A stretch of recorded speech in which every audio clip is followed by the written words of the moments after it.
India voice, आपकी सोच, आपकी आवाज। नमस्कार, आपका बहुत स्वागत है इंडिया वॉइस पे। मैं हूं आपके साथ समृद्ध मिश्रा। वक्त तो चला है झारखंड के समाचारों का। बुलेटिन की शुरुआत करते हैं पहली खबर के साथ। झारखंड की उप राजधानी दुमका के सिद्ध कुन्हा हाईवे अड्डा पर अगले सोमवार सीएम का आगमन होने जा रहा है। आपको बता दें कि इस हवाई अड्डे को लेकर सीएम ने आगमन के लिए जिला प्रशासन की टीम ने एयरपोर्ट पर सारी तैयारियों का जायजा ले लिया है। दुमका के डीसी अभिजीत सिन्हा और अन्य अधिकारी व्यवस्था का निरीक्षण कर रहे हैं। सीएम यहां झारखंड फ्लाइंग एकेडमी का उद्घाटन करेंगे, जो पायलट प्रशिक्षण केंद्र के रूप में काम करेगा। एयरपोर्ट पर ग्लाइडर और हेलीकॉप्टर मौजूद हैं, जहां छात्रों को पायलट बनने की पूरी व्यवस्था होगी। उपायुक्त ने बताया कि झारखंड कैबिनेट ने पहले ही इस परियोजना को स्वीकृत कर दिया था और सीएम 24 तारीख को दुमका आएंगे। माननीय मुख्यमंत्री महोदय का प्रस्तावित जो दौरा है 24 को, आज उसी की तैयारी चल रही है। ये flying training institute, flying training organisation जो है, जिसमें ग्लाइडर्स और प्लेन्स का ट्रेनिंग इंस्टीट्यूट वगैरह जो रहेगा, उसका माननीय मुख्यमंत्री उसका उद्घाटन करने आ रहे हैं और उसी के लिए सारी बंदोबस्त की गई है। और हम लोग इंश्योर कर रहे हैं कि ये प्रोग्राम जो है सेफली और बढ़िया से लोग भी जितने आएंगे सबको यहाँ पे नया अनुभव रहेगा। उसी की तैयारियाँ जो पायलट्स बनेंगे, कमर्शियल पायलट लाइसेंस जो मिलेगा इनको। दुमका जिला बेसिकली एक ऐसा क्षेत्र होगा जहाँ से पायलट्स लाइसेंस, ग्लाइडर्स के और प्लेन के, छोटे छोटे प्लेन्स या बड़े प्लेन्स, उसके लाइसेंस ले सकते हैं। तो दुमका के लिए गौरव की बात रहेगी कि दुमका जो राजधानी है हमारा, उसको एक अपॉर्चुनिटी प्राप्त होगा। तो जमशेदपुर के साक्षी स्थित विराट होटल से वन विभाग ने 4 कोरल को गिरफ्तार किया। गिरफ्तार किए गए तस्करों के पास से 3 किलो सफेद कोरल बरामद किया गया, जो सबसे कीमती माना जाता है। इसमें से एक तस्कर पश्चिमी सिंहभूम और 3 रांची जिले के निवासी हैं। वन विभाग की टीम ने कमरा नंबर 316 में रेड कर ये कार्रवाई की है। बरामद कोरल को जब्त कर तस्करों से पूछताछ की जा रही है। डीएफओ सबा आलम अंसारी ने बताया कि वाइल्ड लाइफ प्रोटेक्शन एक्ट 1972 के तहत इसकी खरीद बिक्री प्रतिबंध है और कानूनी कार्रवाई जो है वो जारी है।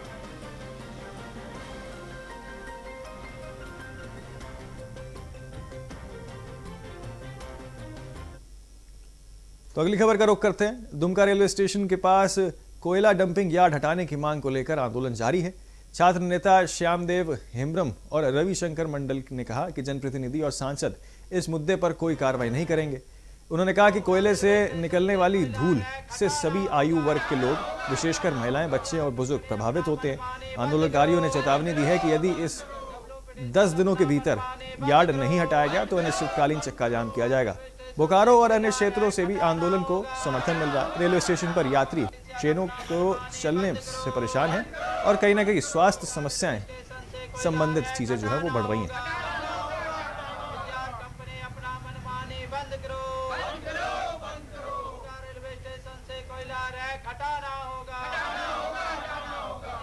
इसको तो हम मोबाइल देख रहे थे, तो ये हनवारा थाना वाला जब हम देखे तो बोले तो ये तो क्या हो गया, तो गजब करते हैं थाना प्रभारी, तो इसलिए आप लोगों को हम खबर किए। तो भाई देखिए, ठीक है, जगह ज़मीन का बात है। जगह ज़मीन का मामला बहुत ही आसान है। किसका ज़मीन है, गोतिया का ज़मीन है, किसके हिस्से में नहीं है, वो तो बहुत आसान है। अगर मान लिया वहाँ घर ये लोग बना रहा था तो अपना प्लॉट में बना रहा था, दूसरे के प्लॉट में तो नहीं, इतना हिम्मत करके नहीं बनाता।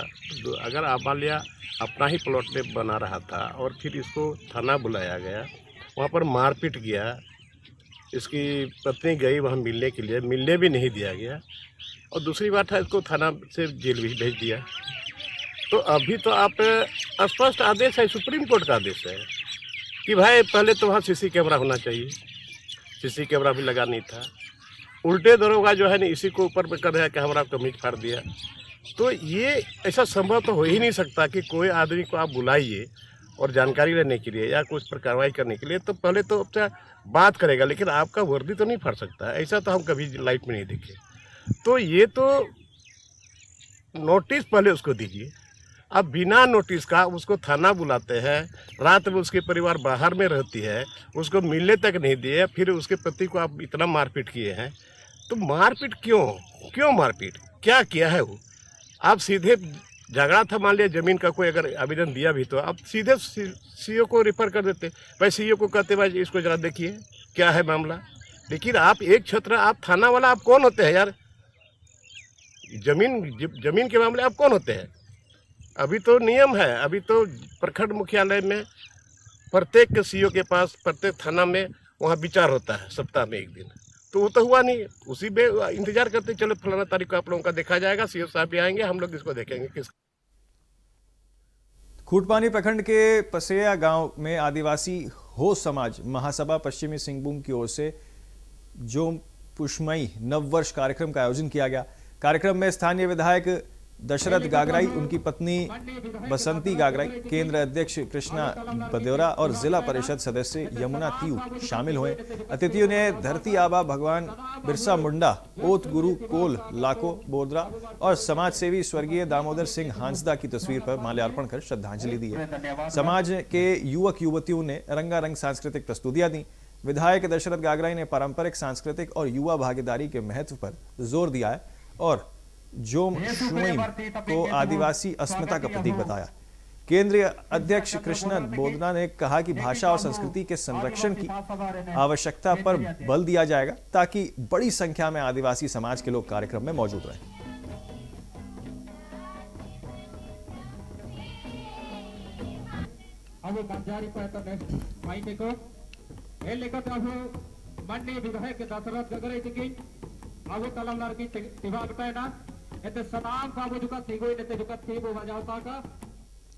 खूंटी के मार्गनंदा थाना क्षेत्र में बुजुर्ग दंपत्ति की हत्या के मामले में पुलिस ने खुलासा किया है। आपको बता दें, 2 आरोपी कांडे नाग और जयलाल मुंडा गिरफ्तारी किए जा चुके हैं, जबकि 2 अब भी फरार हैं। दंपत्ति के घर में सोते समय तेजधार हथियार से हत्या कर दी गई थी। तकनीकी अनुसंधान और गुप्त सूचना के आधार पर पुलिस ने दोनों को पकड़ लिया। आरोपियों के पास ने यह स्वीकार किया है कि गाली गलौज से परेशान होकर उन्होंने घटना को अंजाम दिया था। निशानदेह पर टांगी और दोनों बरामद किए गए हैं। फरार आरोपियों की तलाश जो है उसमें फिलहाल पुलिस जुटी हुई है।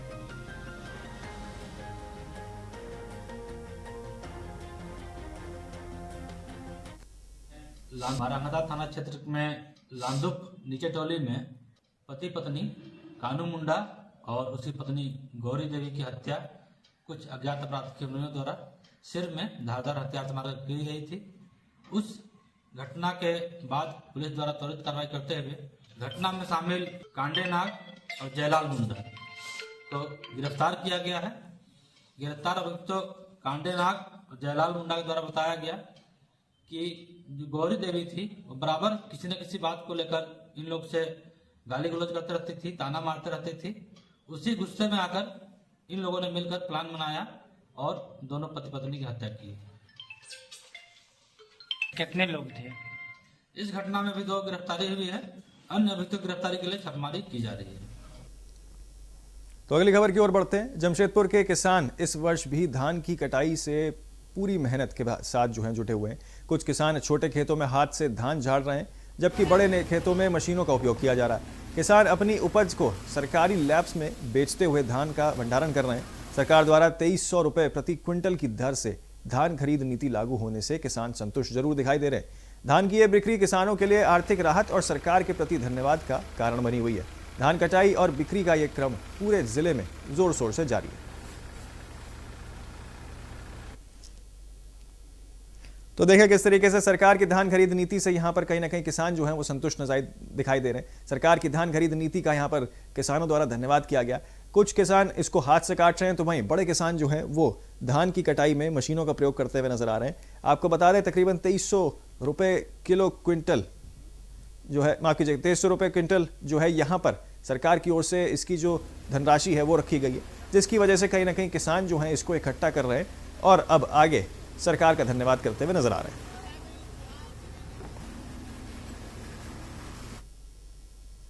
साहिबगंज जिले की पुलिस ने हालिया चौंकाने वाली गोलीबारी का खुलासा किया है। आपको बता दें कि इस पूरे मामले में एसपी अमित सिंह ने बताया कि वादी के साजिश के तहत खुद अपने घर पर गोली चलवाई थी और जांच के बाद यह सामने आया कि पुलिस ने घटना में शामिल 3 आरोपियों को गिरफ्तार किया है। अभियुक्तों ने पास से आपको बता दें कि लेटेस्ट देसी कट्टे और जिंदा गोलियां और 4 मोबाइल फोन बरामद किए गए। गिरफ्तारी के बाद सभी आरोपियों को न्यायिक हिरासत में भेज दिया गया है।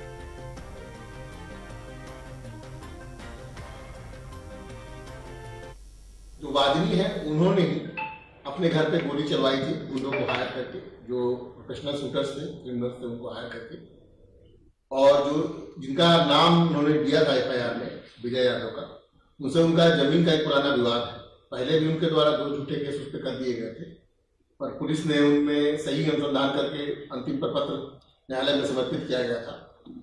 तो इससे उन्होंने एक नया रास्ता निकाला कि गोली चला के और खुद से बकायदा जो शूटर्स थे उनको ट्रेनिंग दी गई थी कि क्या बोलना है भागते के समय, उसका नाम लेना है जो विपक्षी टीम था। पुलिस ने तत्कालीन उनके बयान पे FIR दर्ज किया और अनुसंधान किया, तो पता चला इनके द्वारा ही अपने दामाद जो है और अपने बेटे की मदद से वादनी द्वारा ही उन गुंडों को हायर किया गया था। पैसे के आधार पर उनके द्वारा फायरिंग कराई गई थी। पुलिस ने घटना में प्रयुक्त हथियार बरामद कर लिया है। 3 अभियुक्तों को जो गिरफ्तार भी किया है, 6 अभियुक्तों की भी गिरफ्तारी जल्दी की जाएगी। तो जामताड़ा के कुंडहित प्रखंड के खुजरी गांव में मां दुर्गा मंदिर के आपको बता दें सेवायत ने लाल रंग का पदचिन्ह देखा है। ये जानकारी मिलने के बाद मंदिर में महिलाओं और ग्रामीणों की भारी भीड़ जो है वो उमड़ पड़ी है। भक्तों ने माता रानी की जयकारे के साथ यहाँ पर नारे लगाए और शांतांश दंडवत किया है। मंदिर में चंडी पाठ, होम यज्ञ और पूजा अर्चना लगातार की जा रही है। कुछ ग्रामीणों का मानना है कि ये पदचिन्ह मां दुर्गा का संकेत है जो क्षेत्र में सुख, शांति और समृद्धि लाता है। पदचिन्ह को लेकर क्षेत्र में चर्चा और आस्था का माहौल बना हुआ है।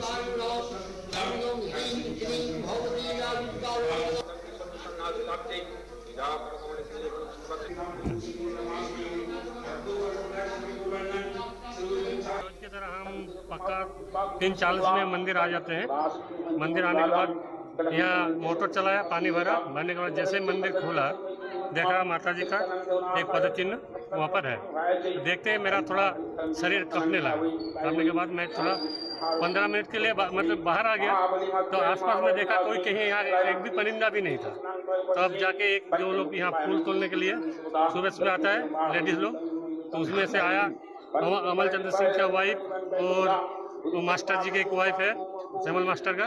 तो हमने श्यामल मास्टर का वाइफ से बोला ये आइए देखिए तो ये क्या चीज़ है, हमें थोड़ा अलग सा महसूस हो रहा है। वो उन्होंने आया, बोला ना ये माता रानी का चरण है। तो इसको ये किया, तब तक ढाकिया भी आ गया। ढाकिया आने के बाद ढाकियों का भी बताया, आस्ते आस्ते सारे गांव जानने लगा। फिर यहाँ बहुत आदमी आने लगा, देखने लगा, माता जी का दर्शन होने लगा। उसके बाद आज पूजा का आयोजन रखा गया, माता रानी का होम होगा, यज्ञ होगा, उसके बाद चंडी पाठ होगा। आपका शुभ नाम? मेरा नाम रंजित सिंह है। तो आप भी देखे हैं पदचिन्ह। कल सुबह जो हमारा भक्त हर रोज जैसे सुबह 5 बजे के पहले आके मंदिर साफ सुथरा धोआ हमेशा करता था, वही पहले आके देखा ऐसा तो पदचिन्ह देखा गया। जैसे कि जैसा पदचिन्ह जैसा होता है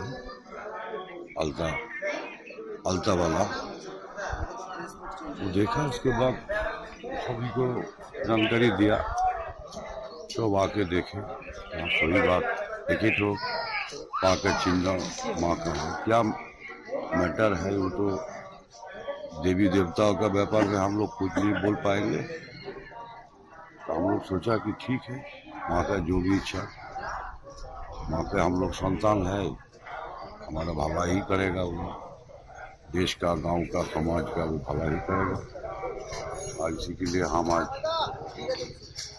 माँ का पूजा अर्चना, होम यज्ञ, चंडी पाठ सारे आयोजन हम लोग किए हैं, चल रहा है।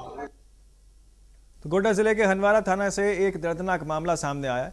खुशबू कुमारी अपनी पति राज रंजन भगत से मिलने की पूरी रात थाना के बाहर बैठी रही, लेकिन अनुमति नहीं मिली।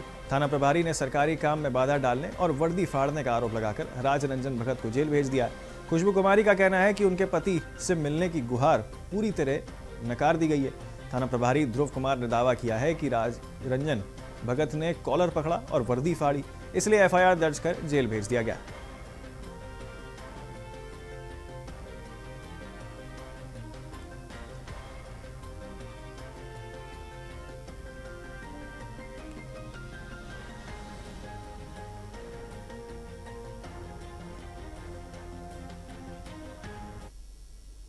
तो फिलहाल के लिए झारखंड के समाचारों में मेरे साथ इतना ही। बाकी तमाम खबरों और अपडेट्स के लिए आप बने रहिए सिर्फ इंडिया वॉइस के साथ।